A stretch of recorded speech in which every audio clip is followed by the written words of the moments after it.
오늘은 특별히 맥주 감사절입니다. 지나온 6개월 동안 하나님이 베푸신 은혜에 우리는 감사해야 될 것이고 또 우리 감사거리를 많이 찾는 그런 모습들이 필요합니다. 저는 오늘 예배 시간 앉아서 이렇게 또 몇 가지 감사의 모습들이 보였습니다. 어떤 모습들이 보였냐면은 매 주일마다 우리 원로 목사님 부부하고 같이 예배를 드렸었다는 거, 이것도 참 감사한 일이다 라는 그런 감사의 모습이 생각이 났고, 그 다음에 두 번째 오늘 찬양팀을 보면서 우리 옆에 이충만 집사님 아주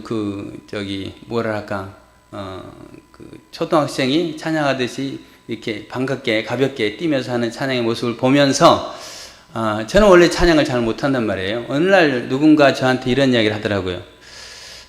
무슨 이야기를 하냐면은 저를 보고 목사님 중에 찬양을 못하는 분도 있구나, 이걸 알았답니다. 그래가지고 제가 그 말 듣고 조금 충격을 받았는데 제가 찬양도 잘 못하고 또 말도 잘 못하고, 그런데 하나님은 저에게 늘 이렇게 찬양을 잘하는 분들을 허락해 주셨어요. 붙여주셨어요. 제가 잘 못하니까. 그래서 우리 신함 유사님, 또 우리 이충만 유사님, 또 지선영 유사님, 현은 집사님 얼마나 찬양 잘해요. 예, 다른 교회들 보면요, 반주자 없어서 참 힘들어하는, 그래서 반주기 얼마 주면 살 수 있냐, 이 반주기는 어떻고 저 반주기는 어떻고, 그런 이야기들을 목사님한테 가끔씩 듣거든요. 근데 저는 반주기에 대한 고민을 해본 적이 거의 없단 말이에요. 항상 제 곁에는 찬양을 잘하는 분이 따라다녔어요. 예, 그래서 참 그런 부분도 감사하다. 그리고 제가 이제 비염이 있는데 환절기 때가 되면 꼭 이렇게 마른 기침이 나오는 것 같아요. 선풍기 바람이 오면. 그래서 저는 집에서도 선풍기 바람 되게 싫어하거든요. 예, 싫어하는데 여러분들 중에서 그런 분도 있을 거예요. 우리 최선혜 권사님도 이 바람을 싫어하는 것 같은데, 그런데 이제 제 설교 시간이 다가오면은 우리 또 이인경 목사님 항상 선풍기를 꺼줍니다. 예, 얼마나 감사한지요. 제가 선풍기 좀 꺼주세요 그렇게 말하면 또 그렇잖아요. 그런데 항상 꺼주세요. 예, 그래서 이렇게 또 목회자를 섬기고 교회를 아름답게 섬기는 분들 있구나 라는 부분들을 느끼면서 너무너무 감사하고, 오늘은 또 하나 깜짝 놀랐죠.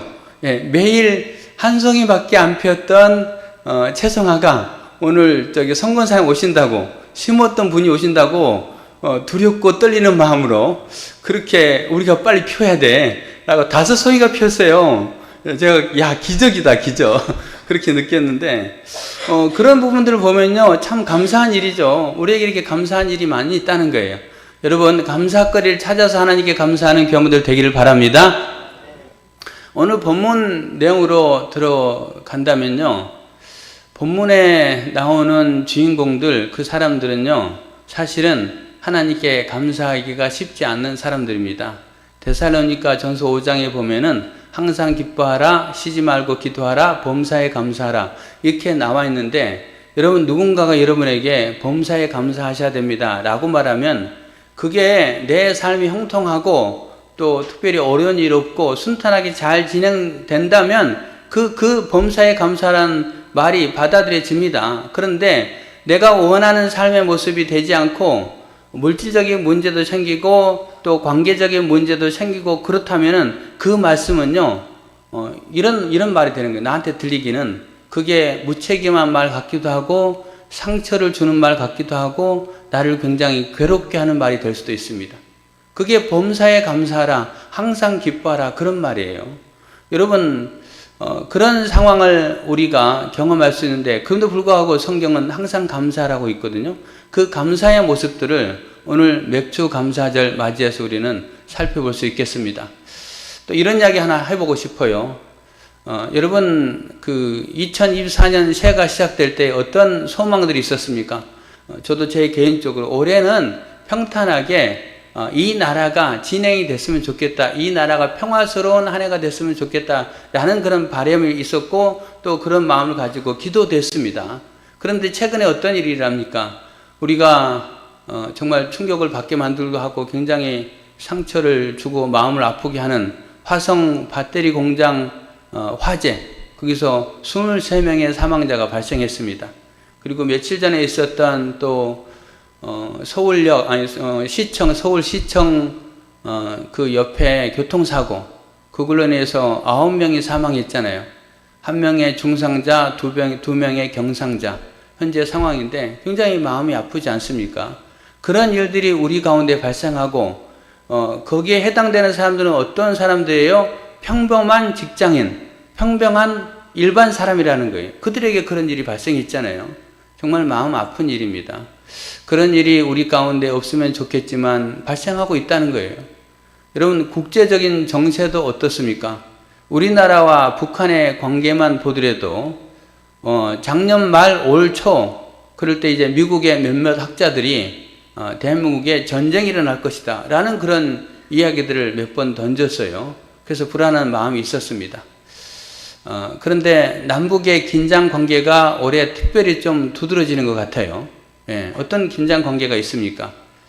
오물풍선 사건 여러분 알 겁니다. 그리고 우리는 맞대응한다는 그런 부분에서 또 대북 확성기 방송 딱 하루밖에 안 했지만 그런 부분도 있고 이렇게 또 북한에서는요 그 방공 문화 배격법 이런 법을 만들어 가지고 일시적으로 검문을 하면서 이제 사람들이 갖고 있는 핸드폰을 이제 검색한답니다. 거기에 문자라든지 우리나라 치면은 문자인데 뭐 거기도 문자겠죠. 하여튼 그런 부분에 어떤 단어가 있으면 단속을 하냐면요. 한국 사람들, 대한민국 남한 사람들이 쓰는 단어 중에서 오빠, 아빠, 그 다음에 뭐뭐 해요. 그 다음에 빨리 와. 이런 말 쓰면요. 그거 한국말이랍니다. 예, 그래가지고 바로 처벌을 한다는 거예요.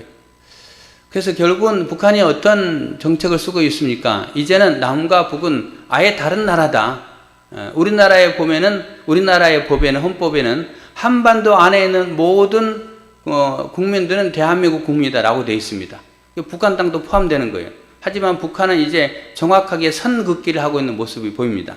그것뿐만이 아니고 이제 러시아의 푸틴 대통령 러우 전쟁이라고 하던데 러우 전쟁이 진행되는 과정 아직 끝나지 않았는데 종횡무진 왔다 갔다 합니다. 뭐 중국을 갔다가 또 북한을 갔다가 베트남을 갔다가 그리고 중국에 가서는 뭐 군사 동맹 이런 부분에 어떤 조약을 맺어 가지고 유업을 합니다. 그래서 결국은 한국의 정부에서 뭐라고 했습니까?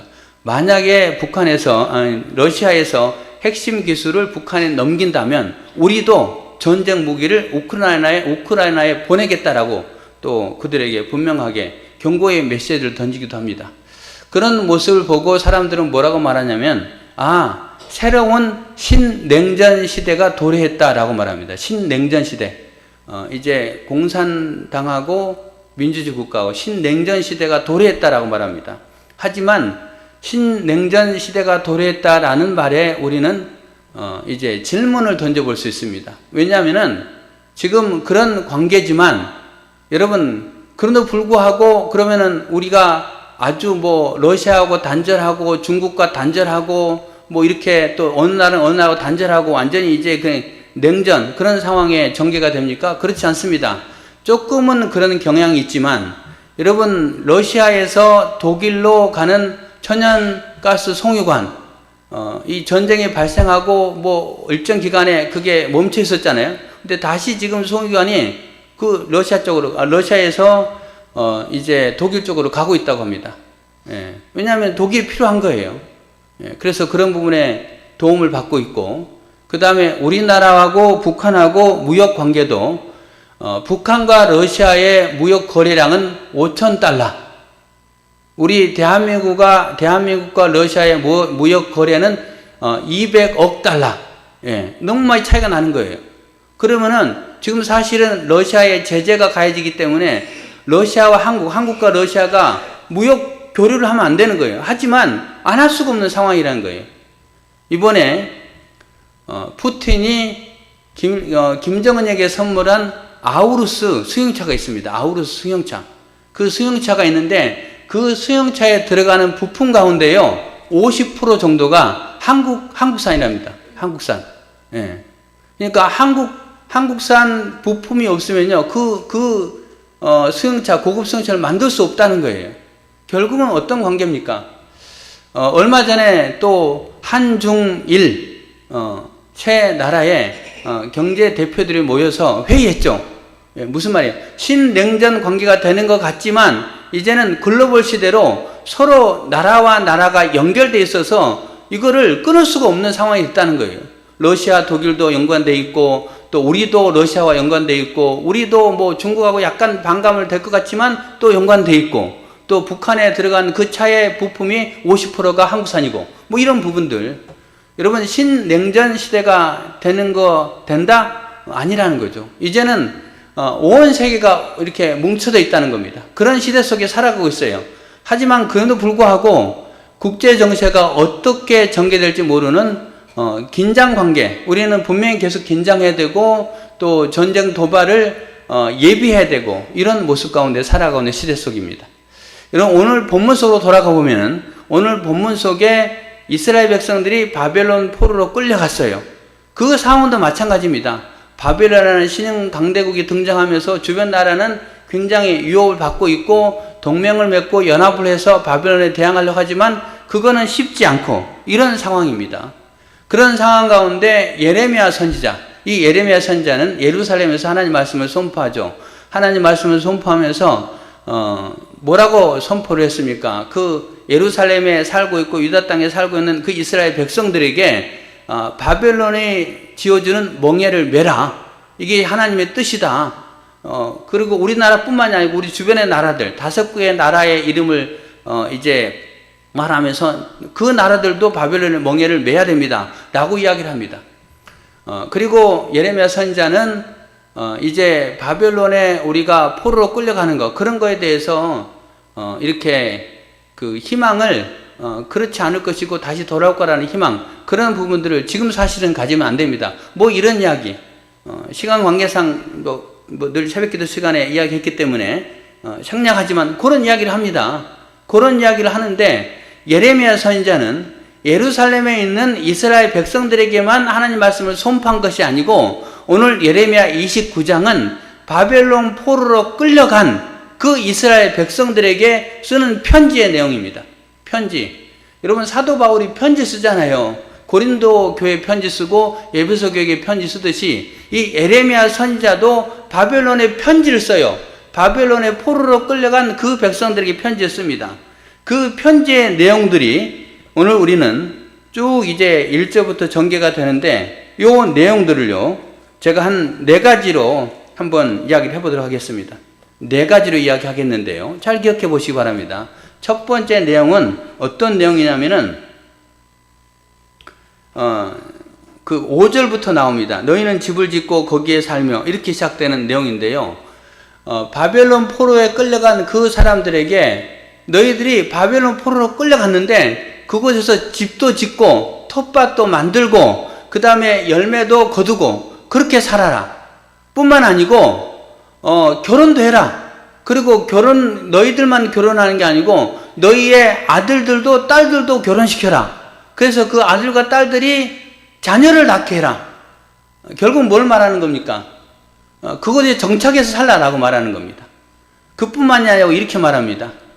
너희들이 있는 그 바벨론 그 나라를 위해서 기도해라 라고 이야기합니다. 그 말은 어떤 말이냐면 바벨론 나라를 위해서 그 안에 살면서 일도 하고 그 다음에 그 나라의 평화를 위해서 기도도 해라 라고 말합니다. 그리고 이제 4번째로는 그 가운데 그 사실은 너희들에게 2년 만에 돌아오게 될 거다라고 거짓말로 예언하는 사람이 있는데 그 사람들의 말은 믿지 말라라고 이야기를 합니다. 이게 첫 번째 내용입니다. 편지 내용이 그런 내용이에요. 그런데 이 첫 번째 내용 가운데 사실은 바벨론 포로로 끌려간 그 백성들의 입장에서는요, 받아들이기가 쉽지가 않았을 거예요. 왜 쉽지가 않습니까? 하나냐를 비롯한 다른 선지자들은 포로로 끌려갔지만 2년 만에 돌아올 것이다 라고 이야기를 합니다. 그런데 예레미야는 그렇게 말하지 않아요. 집도 짓고 결혼도 하고 자녀도 출산하고 그 자녀도 또 다시 자녀를 낳게 만들어. 그럼 오래 살 거라는 거예요. 뿐만 아니고 바벨론 포로 끌고 갈 때 이 바벨론 사람들이 어떻게 했을까요? 아마 같은 형제, 같은 동족들을요 칼로 죽이고 또 심한 그런 전쟁에 아주 막 그냥 그런 하지 말아야 될 일들, 평상시에는 하지 말아야 될 그런 일들을 얼마나 많이 했을까요? 사람들 죽이고 때리고 뭐 수모를 일으키고 여자를 학대하고 그런 사람들이에요. 그런데 지금 예레미야 선지자가 그런 나라를 위해서 기도하라라고 말하고 있습니다. 여러분 어떻게 받아들일 수 있어요? 받아들이기 쉽지 않았을 겁니다. 어쩌면은 그 편지를 읽어줄 때에 그 편지를 듣고 있는 사람들 가운데는 막 화를 내는 사람도 있었을 겁니다. 도대체 이게 어떤 사람인데 이런 편지를 쓰냐? 우리에게 이 나라를 위해서 기도하라고? 말도 안 되는 소리다. 라고 막 화를 내는 사람도 있었을 거예요. 하여튼 그런 첫 번째 편지의 내용입니다. 그 다음에 두 번째 편지의 내용은 어떤 내용이냐면요. 오늘 본문 우리가 읽었는데 바벨론 포로로 끌려간 다음에 70년을 너희들이 거기서 보내게 될 것이다 라고 말합니다. 70년. 여러분 포로로 끌려간 다음에 70년을 보낸다는 것은 뭘 말하는 거예요? 나는 포로로 끌려간 나는 본국에 돌아올 수 없다는 겁니다. 돌아올 수 없다는 거예요. 내 나이가 뭐 한 40년, 40살 먹었다 칩시다. 아니면은 20살 먹었다고 칩시다. 그래도 뭐예요? 70년 후에 돌아오면요. 20살 먹은 사람이 90세가 되는 거예요. 그때까지 내가 살아있는다는 보장이 없잖아요. 그런데 그곳에서 있는 시간이 70년일 것이다 라고 이야기를 합니다. 도저히 받아들일 수 없는 이야기죠. 거기에 덧붙이면서 하나님의 생각을 이야기합니다. 하나님의 생각은 재앙이 아니고 평안이다. 하나님의 생각은 너희를 향해서 미래의 소망을 주려 하는 것이 하나님의 생각이다 라고 이야기를 합니다. 그게 두 번째 내용입니다. 세 번째 내용은 그곳에서 너희들은 내게 기도해라. 내게 부르짖으면 너의 기도에 응답하겠다 라고 세 번째 이야기를 합니다. 기도하라 라고 이야기합니다. 기도하라는 내용이 두 번 나오죠. 첫 번째로는 그 나라를 위해 기도하라. 두 번째로는 너희들을 위해 기도하라. 이렇게 기도하라 내용이 나옵니다. 그 다음에 이제 네 번째로는 마지막 아까 반복을 했었는데 거짓 선지자들이 등장할 거다. 오늘 본문 이후에 등장하는 모습인데요. 뭐 아합이라는 사람도 등장하고 시드기야라는 사람 등장하고 스마냐라는 사람이 등장합니다. 그런데 그런 거짓 선지자들이 너희들에게 2년 만에 돌아올 것이다. 뭐 이런 거짓말도 할 거고 스마냐라는 사람은 예레미야의 편지를 받고 그것에 반박되는 글을 다시 예루살렘에 보낸 사람이에요. 보내면서 스바냐라는 사람에게 말하기를 아니 저 엉터리 소리를 하고 있는 예레미야를 너희들이 가만 놔두고 있냐? 저놈을 죽여라. 그리고 하나님이 스바냐 당신에게 이제 다음 제사장 직분을 줄 거다 라고 이야기하는 스마냐라는 사람이 등장해요. 예레미야 죽이라고 말하는 사람. 다시 예레미야는 편지를 씁니다. 뭐라고 쓰냐면은 앞부분에 말했던 거짓 선지자 아합과 시드기야 이 사람들은 바벨론 왕이 죽일 것이다. 그리고 스마냐는 하나님이 그와 그의 후손들까지도 심판하실 것이다 라고 예레미야가 편지를 씁니다. 여러분 이 편지의 내용 또 이 상황을 보면요 아주 혼란한 상황이에요. 그 시대적인 상황도 격동의 상황이고요 혼란한 상황입니다. 그게 오늘 예레미야 29장의 내용이에요. 여러분 이 내용을 통해서 우리는 어떤 교훈을 얻어야 될까요? 오늘 네 가지 이야기했는데 네 가지 교훈을 우리가 한번 맥주 감사절에 생각하고자 원합니다. 여러분 한번 따라해 주시기 바랍니다. 하나님의 생각은 평안이요 미래의 소망입니다. 여러분 그렇습니다. 아까 서론 부분에 말씀드렸듯이 이들은 바벨론 포로로 끌려갔고 그리고 그들은 거기에서 사실은 언제 우리가 돌아갈 수 있을까? 이런 소망을 품고 있는 사람들이었어요. 그런데 예레미야 선지자가 갑자기 그곳에 정착해라. 그 나라를 위해 기도해라. 뭐 이런 말을 하면은 그거는 받아들이기 쉽지 않죠. 그러면 하나님에 대해서 오해할 수도 있고 하나님이 우리를 버렸다라고 생각할 수도 있습니다. 그런 그들을 향해서 예레미야가 말하고 있는 거예요. 너희들이 그곳에 머물 기간은 70년인데 그 70년의 그 시간들이 하나님이 너희들을 재앙을 주는 것이 아니다. 하나님은 재앙이 아니고 평안이고 하나님은 너희들의 미래에 소망을 주고자 원하는 것이 하나님의 생각이다라고 말하고 있습니다. 여러분 그렇습니다. 우리의 삶 속에서 우리가 감당치 못할 일을 당할 수가 있습니다. 그래서 그런 상황 가운데 너무 힘들고 도저히 기뻐할 수도 없고 감사할 수도 없는 그런 일들이 전개될 수 있습니다. 하지만 분명한 하나님의 생각, 하나님의 뜻은 뭐냐? 하나님의 뜻은요, 우리를 향해서, 나를 향해서 평안이고 재앙이 아니라는 거예요. 나를 향해서 하나님은 미래의 소망을 주기 위한 하나님의 생각이라는 사실을 믿으시길 바랍니다. 미래의 소망은 뭘 말하는 겁니까? 내 몸이 만약에 건강하다면 하나님을 제대로 잘 안 믿을 건데 하나님이 나를 약하게 하는 거예요. 나를 아프게 하는 거예요. 그 아픈 거 아프게 하셨는데 그 아프게 한 하나님의 생각은 뭐냐? 우리에게 미래, 나를 구원코자, 나를 연단시켜서 하나님이 귀하게 사용하는 사람 되고자 원해서 나에게 그런 고난을 주셨다는 겁니다. 그래서 하나님의 생각은 항상 우리에게 소망을 주려는 게 하나님의 생각이라는 거예요. 이사야 55장 8절 9절 이는 내 생각이 너희의 생각과 다르며 내 길은 너희 길과 다름이니라 여호와의 말씀이니라 이는 하늘이 땅보다 높음 같이 내 길은 너희의 길보다 높으며 내 생각은 너희의 생각보다 높음이니라. 하나님의 생각과 우리 생각은 다르다. 하나님의 생각은 우리보다 더 훨씬 깊고 높다라고 말하고 있습니다. 여러분 이 사실을 믿으시길 바랍니다. 내가 겪게 되는 고난 또 내가 원치 않는 방향으로 인생이 전개될 때에 그렇지만은 우리를 사랑하신 하나님, 우리를 부르신 하나님, 그리고 우리와 함께 하신 하나님, 그리고 마침내 우리를 구원하실 그 하나님은 우리를 향해서 평안에 관한, 우리에 관해서 미래의 소망에 관한 분명한 생각을 갖고 있다는 거예요.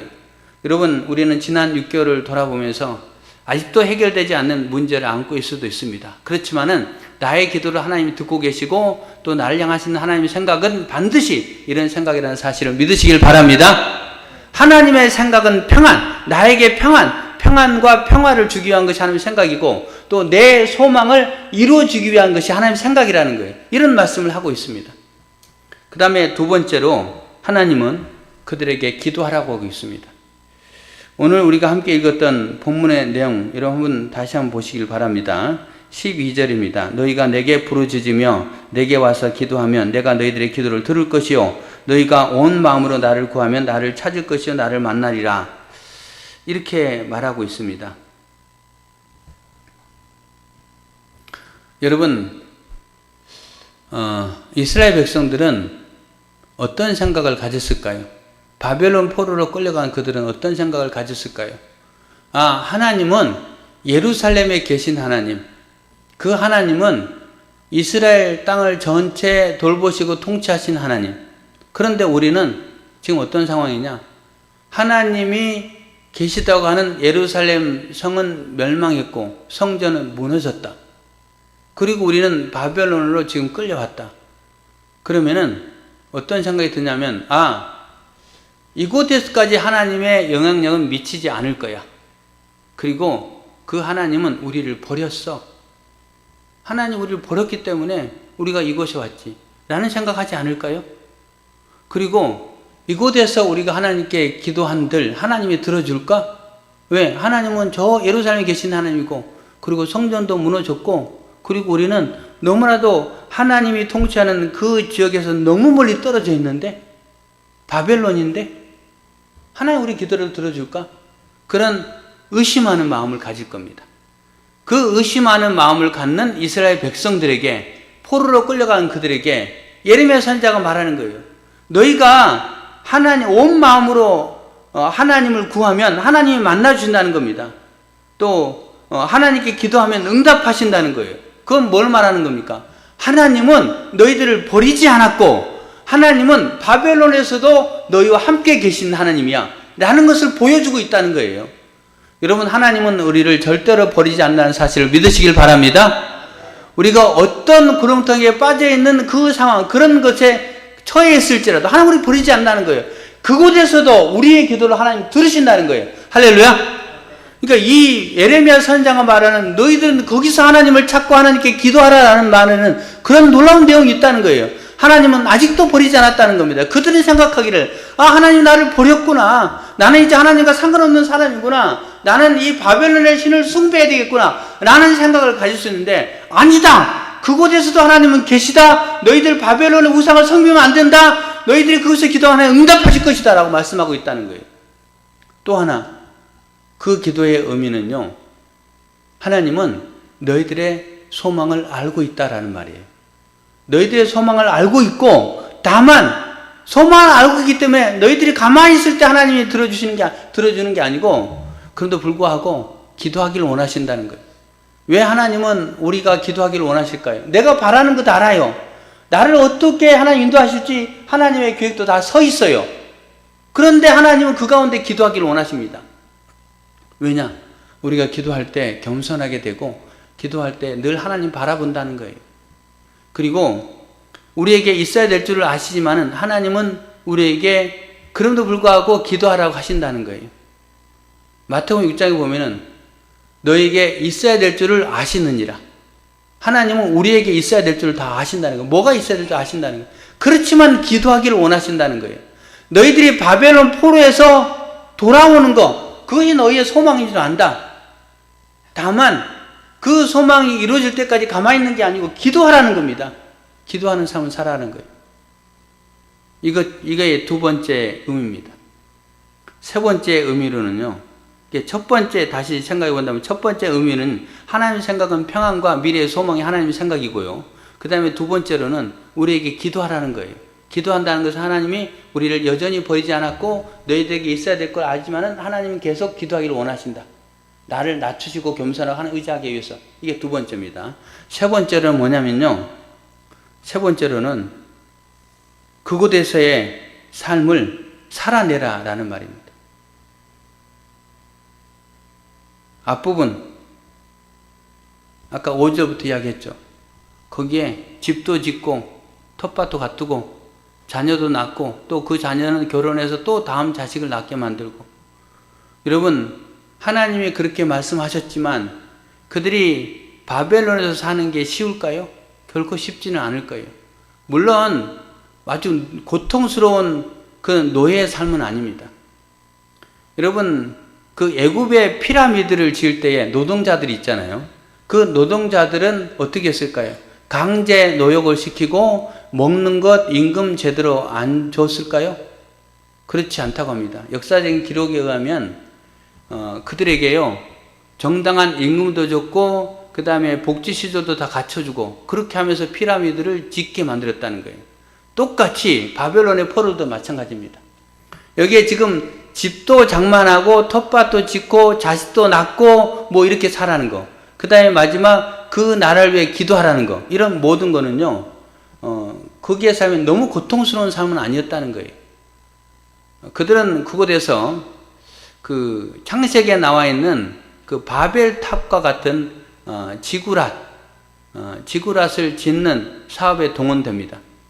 그리고 그 황후를 위한 정원, 공중정원이라 하는데요, 그 공중정원을 짓는 일에 동원됩니다. 그래서 2차 포로기에요, 2차 포로기에 기술자들을 끌고 가는 거예요. 기술자들을 끌고 가서 목공 기술, 또 이제 이렇게 뭐 철을 다룰 수 있는 기술, 이 기술자들을 끌고 가가지고 그 기술자들하고 그걸 만들게 만듭니다. 근데 잘하거든요. 그래서 3차 포로 때는요, 성경에 보면 비루한 자, 뭐 몸이 약한 자라든지 장애를 갖고 있는 그 사람들 말고는 다 끌고 가버립니다. 와, 저 히브리 민족 애들 아주 유능하네, 저들을 끌고 가가지고 지어야 되겠다라고 짓게 됩니다. 그런 일들에서 이 유대인들을 다 끌고 가버려요. 이런 과정이 전개되는데, 그래서 그들이 그런 일에 동원됩니다.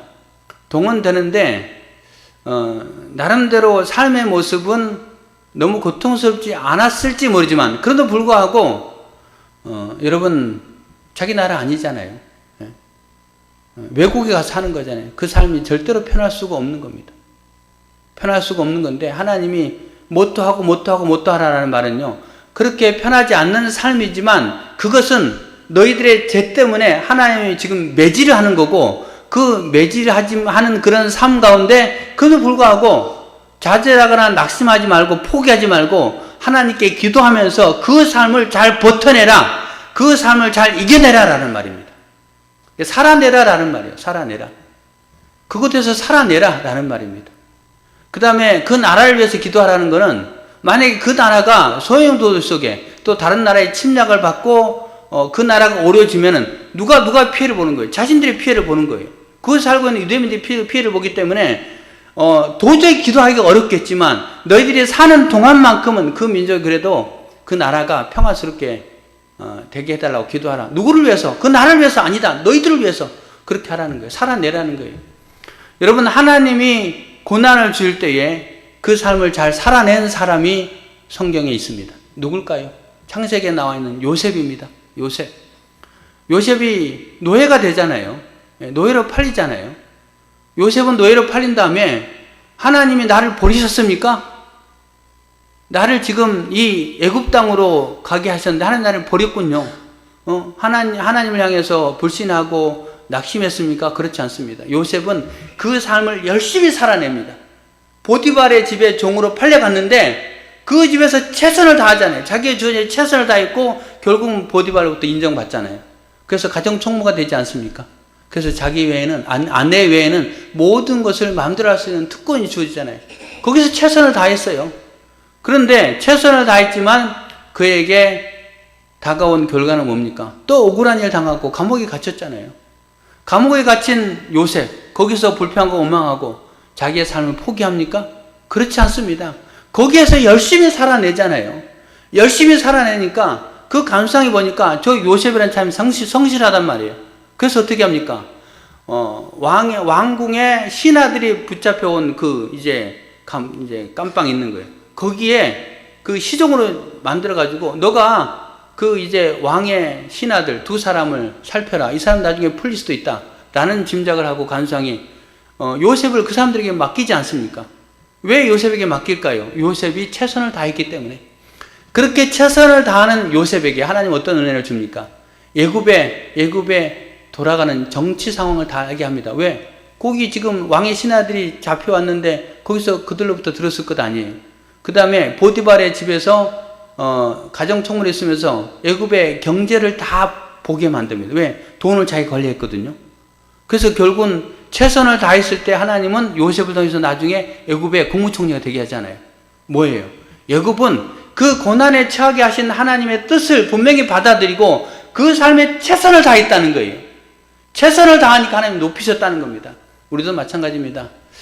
오늘 맥주 감사절 지내면서 지난 6개월 동안 나 열심히 살았는데 또 나는 열심히 기도했는데 아직 응답이 안 된 것도 있고 아직 뭔가 열매가 보이지 않았는 것, 그런 부분이 보일 수도 있어요. 하지만 우리는 오늘 하나님께서 예레미야서를 통해서 이제 바벨론 포로로 끌려가는 그들에게 열심히 살아내라 라는 그런 의미의 메시지를 전한 그 말씀을 우리는 받아 우리의 삶 속에 지금 어떤 상황까지 우리가 전개될지 모르지만 너희가 어디까지 이르렀든지 그대로 행할 것이라 라는 그런 약속의 말씀을 붙잡고 최선을 다해 살아내는 거예요. 그러면은 나중에 하나님이 애굽에 그 노예로 팔려간 그 다음에 감옥에 갇힌 그 요셉을 총리로 높이셨듯이, 그리고 이 바벨론 포로로 끌려갔다가 거기서 잘 살아낸 다니엘을 높이셨듯이 우리도 하나님께서 마침내 소원의 항구로 분명하게 인도하여 줄 줄로 믿습니다. 여러분, 그런 믿음을 가지고 열심히 살아내시길 바랍니다. 하나님의 날 향한 그 생각은 평안과 미래의 소망을 주기 위한 생각이라는 분명한 확신을 가지시길 바랍니다. 그리고 우리는 하나님은 나를 절대로 버리지 않았고, 그리고 그럼에도 불구하고 하나님은 기도하기를 원하신다는 그 말씀을 붙잡고 열심히 기도하여 남은 6개월을 승리하고 마침내 한 해를 마무리할 때 하나님 감사합니다. 열심히 살았는데 아름다운 열매가 있게 하셨네요 라고 고백하게 되는 우리 귀한 모든 성도님들 다 되시기를 예수님의 이름으로 축원합니다. 네, 우리 함께